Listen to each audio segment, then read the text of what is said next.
আসসালামু আলাইকুম বাচ্চারা। টিউটার্স ইংকের ইংলিশ সেকেন্ড পেপার ক্লাসরুমে আপনাদের স্বাগতম। আমি মিস মারিয়াম টিউটার্স ইংকের তরফ থেকে আপনাদের কাছে এসেছি। ইংলিশ সেকেন্ড পেপারটাকে দেখি একটু সহজ করে দিতে পারি কিনা। তো চলেন একসাথে একটু লেখাপড়া করা যাক, কিছু শেখা যাক, কিছু বোঝা যাক। নাউন দুই ভাগে ভাগ করা যায়, একটি হলো কংক্রিট এবং আরেকটি হলো অ্যাবস্ট্রাক্ট।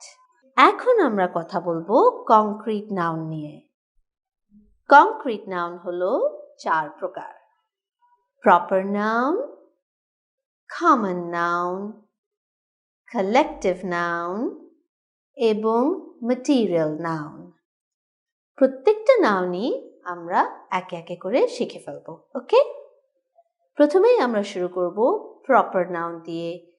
যে নাউন দ্বারা কোনো ব্যক্তি বা স্থানের একটি নির্দিষ্ট নাম বোঝায় তাকেই আমরা প্রপার নাউন বলি।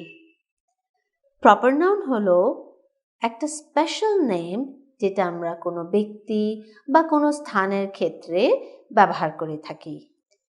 অনেক সময় জন্তুর ক্ষেত্রেও এটা প্রযোজ্য, বিশেষ করে যদি জন্তু আমাদের পোষা হয়ে থাকে তাহলে তাকে আমরা একটা নির্দিষ্ট নাম দিয়ে থাকি, আমাদের আদরের একটা নাম হয়, ওই নামটাই হচ্ছে প্রপার নাউন।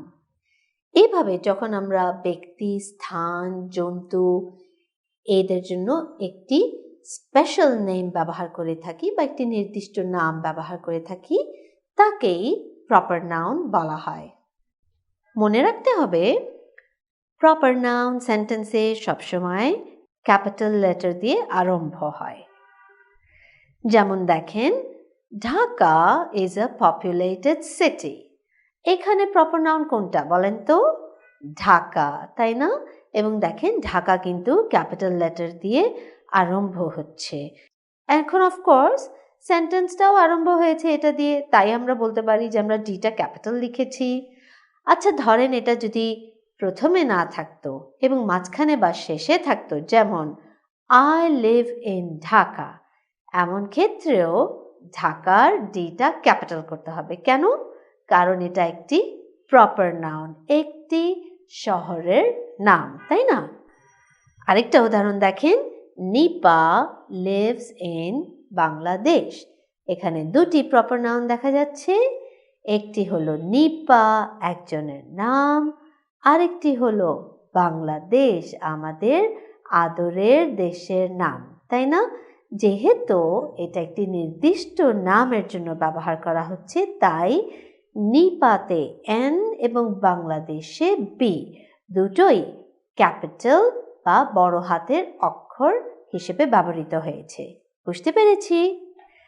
তাহলে চলেন প্রপার নাউন সম্পর্কে যা শিখলাম, জানলাম, বুঝলাম একটু প্র্যাকটিস করা যাক, একটু চর্চা করি। আমাদের এক্সারসাইজ করার নিয়মগুলো তো জানা আছে। Step 1, copy the sentence. Step 2, pause the video. Step 3, underline the proper nouns.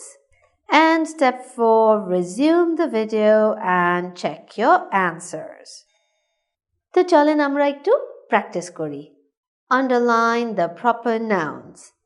Number 1, he is migrating to Italy this December. Number 2, Dhaka is in Bangladesh.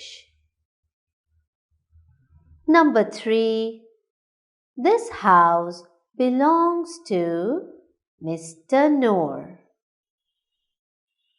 Number 4, we learn English with teachers from Tutors Inc. Number 5, Mrs. Khan is our new principal. Happy underlining! Welcome back. বলেন তো proper নাউনটা খুব সহজভাবে underline করতে পেরেছেন কিনা, তাই না? কারণ আমাদের ট্রিক তো মনে আছে, প্রপার নাউন সেন্টেন্সে ক্যাপিটাল লেটার দিয়ে আরম্ভ হয়। এইটা যদি মনে রাখতে পারি আর যদি খেয়াল রাখতে পারি যে প্রপার নাউন যে কোনো কিছুর নির্দিষ্ট একটি নাম, তাহলেই কিন্তু পড়ায় আর ভুল হবে না। চলেন চেক করি অ্যান্সারগুলো হলো কিনা। Number 1, he is migrating to Italy this December. Italy, proper noun. December, proper noun. Number 2, Dhaka is in Bangladesh. Dhaka, proper noun. Bangladesh, proper noun. আমাদের আদরের দেশের নাম এবং তার রাজধানী দুটোই ক্যাপিটাল লেটার দিয়ে শুরু করতে হবে।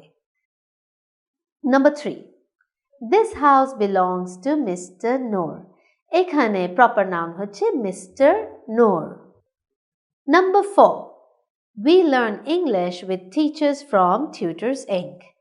এখানে দুটো প্রপার নাউন, ইংলিশ যেটা একটি বিষয়ের নাম এবং টিউটরস ইনক যেটা একটি কোম্পানির নাম, তাই না?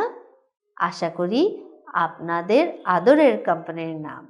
Number 5, Mrs. Khan is our new principal এবং এখানে মিসেস খান হবে প্রপার নাউন। আশা করি প্রপার নাউনটা বুঝতে পেরেছেন। এর পরের লেসনে আমরা করব common noun. See you in the next class.